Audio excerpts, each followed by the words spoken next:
이번 사연은 신우에게 빌려준 돈을 받아왔다고 독한 며느리라 비난하는 남편을 버리려고 한다는 아내의 사연인데요. 무식하면 이렇게까지 확고한 신념을 가질 수 있나 보네요. 그 신념이 얼마나 여러 사람 엿먹이는 건지 모를 정도의 지능이면 인간이라 할 수 있을까요? 함께 보시겠습니다. 사연 시작 전에 좋아요, 구독 부탁드리겠습니다. 채널에 큰 힘이 됩니다. 진짜 이 얘기만 꺼내면 속이 터지고 뒷목이 뻐근합니다. 우리 신우인의 막장 드라마부터 들어보세요. 남편보다 딱 4살 어린 신우인데 결혼 4년차에 멀쩡히 다니던 회사를 아무 대책 없이 냅다 때려치고 2년 전에 사장님 한답시고 카페를 차렸어요. 바리스타 자격증, 꼴랑 수료증 하나 있는 게 전부였죠. 전문성이요? 제로였습니다.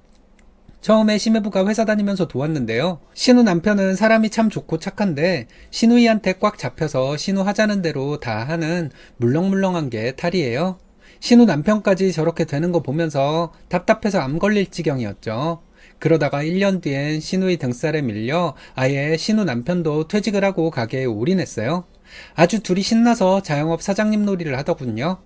근데 이 신우이 진짜 커뮤니티에서 욕먹는 완전체 사장의 교과서였습니다.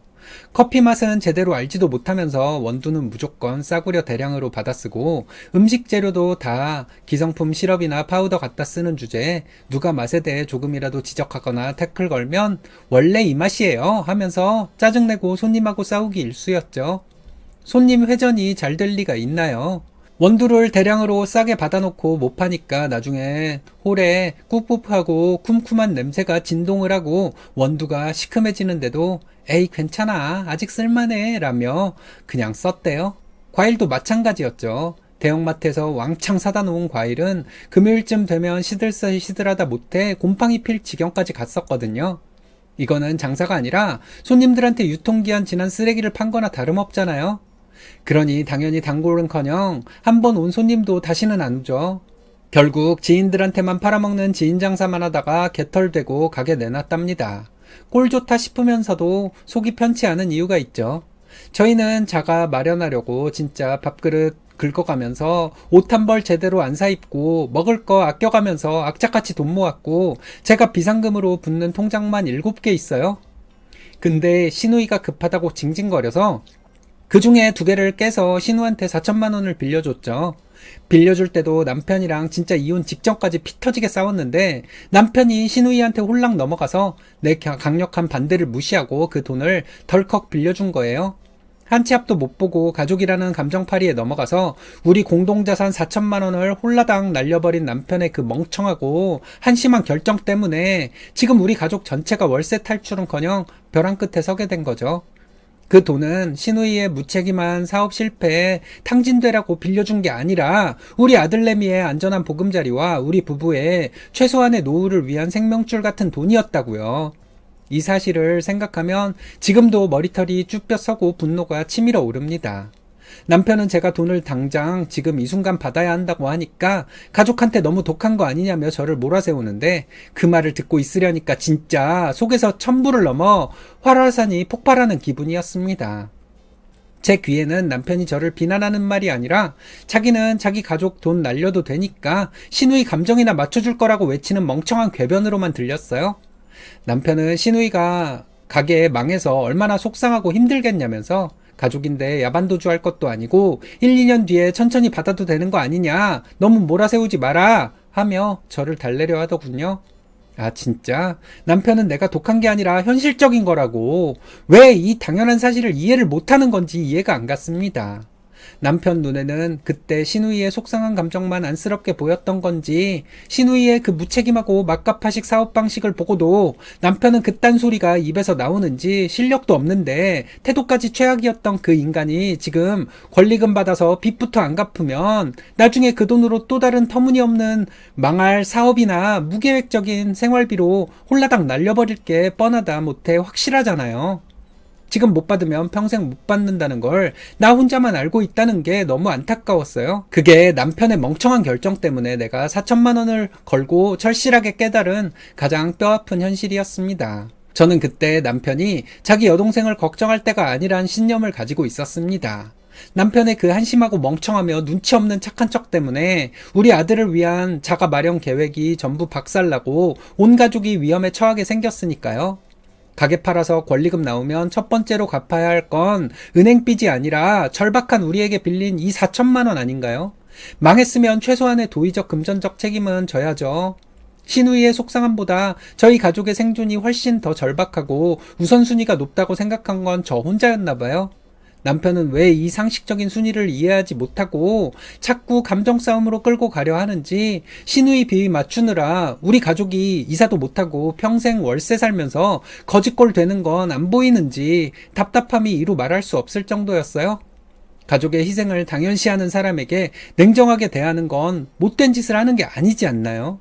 멍청하게 당해주는 게 미덕이라고 착각하는 남편 때문에 그땐 정말 너무 화가 났습니다. 시누이보다 남편이 저를 더 화나게 만들었던 것 같아요. 그 빌려준 4천만 원 문제로 며칠 동안 저희 집안은 아주 냉전과 전쟁을 오가는 지옥 그 자체였습니다. 남편은 가족애를, 저는 생존을 외쳤죠. 밥을 먹을 때도, 잠자리에 들 때도, 심지어 아들이 옆에 있을 때조차 의견 차이는 좁혀지기는커녕 더 깊은 골만 파였습니다. 남편은 계속 저를 피도 눈물도 없는 독한 여자 취급하고, 저는 남편을 세상 물정 모르는 현실 감각 제로의 멍청한 호구 취급할 수밖에 없었어요. 더 이상 이대로 시간을 끌 수 없었습니다. 가게가 언제 팔릴지, 그 권리금이 언제 손에 들어올지 모르는 상황에서 남편 말만 믿고 기다리는 건 결국 4천만 원을 시누이의 생활비나 다른 빚 갚는 데 쓰라고 공중분해시키는 것과 같다고 판단했어요. 결국 제가 최후 통첩이자 선전포고를 날렸습니다. 남편한테 단호하고 싸늘하게 못 박았죠. 잘 들어. 당신이 자꾸 가족이라는 껍데기만 외치면서 이 돈을 포기하고 싶다면 당신이 가지고 있는 비상금이나 당신 명의의 자산을 깨서 시누이한테 4천만 원을 증여해. 그리고 당신이 멍청한 판단으로 우리 공동자금을 빌려줬으니 그 정도 책임은 당신이 져야지. 하지만 이 돈은 내 결혼 전부터 악착같이 모은 돈이 섞여 있는 우리 가족의 생존 공동 자산이고, 나는 단 한 푼도 포기할 수 없어. 이 문제에 더 이상 토달지 마. 남편은 그 충격적인 제안에 꿀먹은 벙어리가 되어 제 눈도 못 쳐다보고 고개만 떨궜습니다. 저는 바로 행동에 들어갔습니다. 주말에 단독으로 시누이네 집에 찾아갈 계획을 세우고 남편에게는 당신은 따라오지 마. 당신의 그 우유부단함이 이를 그르칠 것 같으니까 라고 못을 박았어요. 남편은 쫄아서 따라올 엄두도 못 내더군요. 저는 가게 팔리는 대로 권리금이고 뭐고 다른 채권자들보다 무조건 1순위로 저희 돈 4천만 원을 받아낼 생각이었어요. 가서 돌려 말하거나 감정에 호소할 생각은 추호도 없었습니다. 차용증을 들고 가서 시누이의 울상이나 심해부의 난처함 따위는 신경 안 쓰고 냉정한 비즈니스 관계로 대했습니다. 이 돈은 우리가 평생 뼈 빠지게 모아서 겨우 얻은 자가 이사 사다리였으니까요. 시누이의 무능함 때문에 내가 스스로 이 사다리를 발로 찰 수는 없었어요. 남편이 멍청한 판단을 했더라도 이 뒤처리를 깔끔하게 해내는 건 내가 해야 할 몫입니다. 다시요.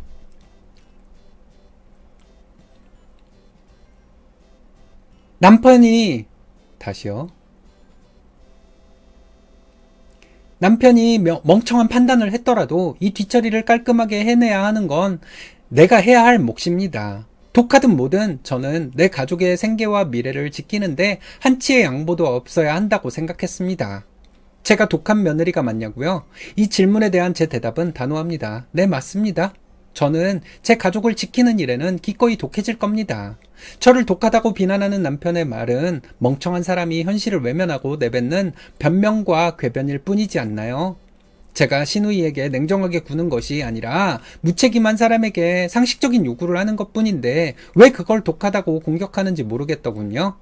저는 남편처럼 가족이라는 감정파리에 넘어가서 우리 아들의 미래와 우리 부부의 자산을 홀라당 날려버릴 만큼 순진하고 멍청하지 않습니다. 시누이처럼 무책임하게 사업 말아먹고 남의 피 같은 돈을 갚을 생각도 제대로 안 하는 사람에게 가족이니까, 정이 있으니까 하는 껍데기를 뒤집어 쓰고 용서하고 시간을 끌어주는 건 선이 아니라 그들의 무책임함을 더욱 키워주는 방조 행위에 불과한 거 아닌가요? 저는 우리 아들의 안전한 미래, 남편이 잃어버린 책임감, 그리고 제가 피땀 흘려 모은 재산을 지키기 위해 싸웠던 거라고 생각해요. 돈 4천만 원 앞에서 가족관계를 고민하는 건 사치죠. 그 돈이 저희에게 어떤 의미인지 남편은 감히 잊었을지 몰라도 저는 단 한순간도 잊은 적 없습니다. 가족이니까, 정이 있으니까 라는 이름 뒤에 숨어서 남의 희생을 당연시하고 자신의 무능함을 덮으려는 인간들에게는 냉정하고 단호하게 대하는 것이 정답이라고 저는 확신할 뿐이었어요. 남편이 멍청하게 호구처럼 굴 때 가족의 생존과 자산을 지키는 최후의 보루이자 유일한 희망은 바로 저라는 것을 그 며칠간의 싸움을 통해 깨달았습니다. 저는 독한 며느리라는 비난에 다시요. 저는 독한 며느리라는 비난에 굴복하지 않고 내 가족을 지켜내는 현명하고 용감한 가장으로서의 역할을 해낼 겁니다. 그게 그때 저에게 가장 중요한 일이었으니까요. 결국 피할 수 없는 주말이 되었고 저는 남편의 만류와 불안을 뒤로하고 결연한 마음으로 시누이네 집에 저 혼자 찾아갔습니다. 남편이요? 나도 가겠다는 말은 뻔지르르하게 했지만 결국 시누이 얼굴 볼 자신이 없었는지 쫄아서 따라올 엄두도 못 내고 집에서 전전긍긍하고 있더군요. 그 꼴을 보니 더욱더 제가 직접 나서는 게 맞다는 확신이 들었습니다. 집에 도착해서 딱딱한 분위기 속에서 자초지종을 설명하고 가게 정리되는 대로 저희 돈 4천만 원부터 1순위로 달라고 요구를 했습니다. 시누이는 얼굴이 흑빛이 되더니 아니나 다를까 피해자 코스프레를 시전하며 발끈하는 겁니다. 언니, 우리 지금 얼마나 힘들고 마음고생 심한지 몰라? 가족끼리 이 어려운 시기에 이렇게까지 와서 돈부터 챙겨야겠어? 우리한테 정이라는 게 있어? 그 말 듣자마자 제 이성을 건드렸고 더 이상 참지 않고 바로 독하게 한마디 날렸습니다. 저는 시누이 눈을 똑바로 쳐다보며 냉정한 비즈니스 말투로 말했습니다. 웃기지 마.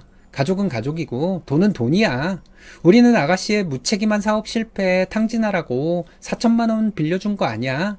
우리는 법적으로도 도의적으로도 당신의 1순위 채권자야. 힘든 건 알겠는데 그럼 우리는 안 힘든 줄 알아? 아가씨 때문에 우리가 이 돈 없으면 평생 월세 살아야 해. 가게 정리되면 권리금이고 뭐고 무조건 우리 돈부터 내놔. 저는 차용증 원본까지 보여주면서 감정 싸움이 아닌 법적 사실을 들이밀었고 시누이는 결국 아무 말도 못하고 입술만 깨물었습니다. 옆에서 상황을 지켜보던 심해부가 얼굴이 새빨개져서 시누이를 진정시키더니 저에게 고개를 들고 말했습니다. 정말 죄송합니다. 제가 꼭 책임지고 가게 정리되는 대로 형님네 돈부터 최우선으로 변제하겠습니다. 라고 약속하더군요. 그 단호함이 먹힌 겁니다. 저는 심해부의 약속을 받고 더 이상 긴 말하지 않고 자리를 떴습니다. 그리고 며칠 후 정말 돈이 입금됐습니다. 4천만 원이 고스란히 통장에 들어왔을 때 저는 그 자리에서 온몸에 전율과 소름이 돋았습니다. 남편의 멍청함과 시누이의 탐욕으로부터 우리 돈을 기어이 지켜냈다는 안도감과 성취감이었죠. 근데 남편은 또 멍청한 소리를 합니다. 돈은 받았으니 된 거 아니냐는 듯 저한테 와서 결국 돈 받았다고 그렇게 좋아? 가족한테 그렇게까지 냉정하게 굴고 상처 주는 건 아니야. 저요? 경멸의 시선을 담아 피식 웃으면서 정면으로 말해줬죠.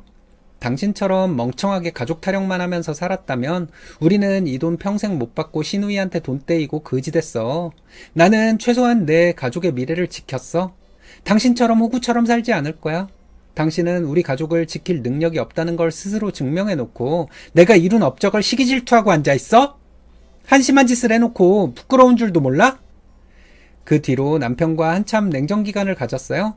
그 후로 신우는 저를 엄청 욕하고 다닌다고 해요. 시어머니한테 전화가 와서 신우 말만 듣고 저에게 뭐라고 하길래 있었던 일 다 말했습니다. 시어머니는 말없이 전화를 끊더라고요. 이대로 남편과 감정의 골이 깊어져 이혼까지 가게 되더라도 제가 한 행동에 후회 없을 것 같아요. 남편 말대로 제가 너무한 건지 묻고 싶습니다.